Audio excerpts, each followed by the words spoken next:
Le Grand Matin Sud Radio, 7h-10h.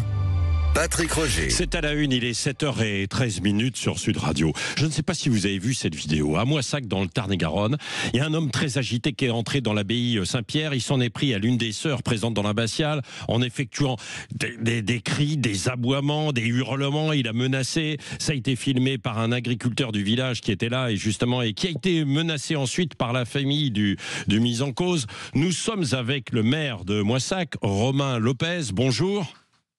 Bonjour. Bonjour. Ce qui scandalise certains, et vous, je crois aussi, c'est que finalement, il n'y a pas de poursuite pénale, hein, c'est ça ? Alors, effectivement, suite à cet incident dans l'abbatiale, pour lequel d'ailleurs je n'avais pas été informé immédiatement, ouais. L'individu a été placé en garde à vue, puis en suivant, le procureur a classé l'affaire sans suite, jugeant que l'infraction était insuffisamment caractérisée. Selon lui, il y avait une absence de réitération des menaces. Oui.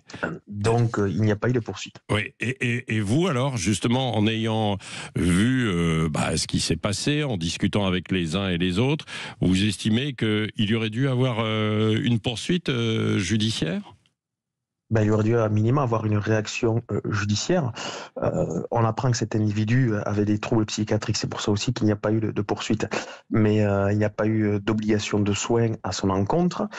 C'est qu'après, justement, ce charivari médiatique, que la famille a pu l'hospitaliser et le placer en hôpital psychiatrique, ce qui n'a été pas le cas auparavant.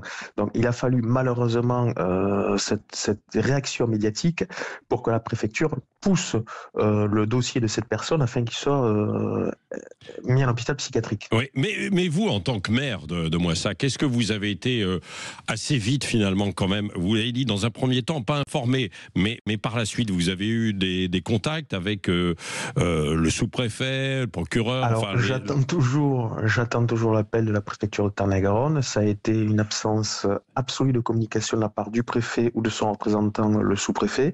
C'est moi-même qui suis allé à la pêche aux informations pour savoir ce qu'il en était advenu de la garde à vue de l'individu. Je ne sais également pas si cet individu avait d'autres problématiques que simplement des soucis psychiatriques. Je ne connaissais absolument pas son profil. En réalité, voilà, mon coup de gueule reposait aussi sur le fait que, en tant que maire, ce qui s'est passé n'est évidemment pas anodin. C'est au cœur de la ville, d'une abbatiale autour de laquelle il y a 70 000 visiteurs par an. Et je ne suis pas informé des cas complexes, voire dangereux, qu'il y a dans ma commune, parce que ce n'est pas la première fois que cela se passe à Moissac. Ah bon ? Vous avez eu d'autres cas à Moissac, de type comme ça, un peu dérangé ? Pas des cas aussi extrêmes, mais des individus qui effectivement avaient des comportements à surveiller aux abords de l'abbatiale, mais malheureusement à chaque fois les maires sont toujours mis à l'écart de ce circuit. Or, les maires, avec leur police municipale, sont aussi les premiers leviers et sources de renseignements, mais l'État, lui, malheureusement, par contre, alors que c'est sa compétence première, protéger les Français, est aux abonnés absents. Vous avez eu des nouvelles de cet individu-là ? Vous saviez s'il était de votre commune ou des environs ? On voit bien qu'il est quand même un peu dérangé quand on regarde la vidéo, Romain Lopez. Je dis, je ne le connaissais absolument pas. J'ai appris après coup qu'il vivait sur le territoire tarn-et-garonnais. Ouais. Mais je n'avais aucune connaissance de son cas particulier. Ouais. Et l'agriculteur qui a filmé la scène, il dit qu'il a été menacé ensuite par la famille du mis en cause.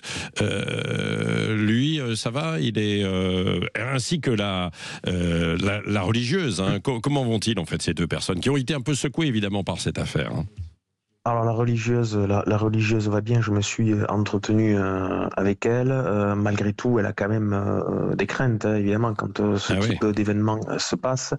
D'autant que, je vous le dis, la problématique, c'est que les services de l'État ne vont pas s'enquérir de la situation auprès des religieuses et ne font pas montre de réactivité. Et il est là le problème, c'est qu'aujourd'hui, on a un État clairement défaillant qui ne met pas en place les mesures nécessaires pour suivre ces cas compliqués qui peuvent peuvent s'avérer être dangereux et vrillés à un moment donné, jusqu'à des actes pouvant être graves, et l'État fuit en campagne. Et il est là vraiment le problème, c'est que l'État n'assure plus sa compétence première qui est la sécurité des Français. Ouais. Merci beaucoup Romain Lopez, maire de Moissac dans le Tarn-et-Garonne, d'avoir été avec nous pour nous expliquer cette histoire évidemment qui s'est répandue beaucoup avec cette vidéo diffusée sur les réseaux sociaux. On voulait en savoir un petit peu plus. Merci évidemment d'avoir été avec nous ce matin en direct sur Sud Radio.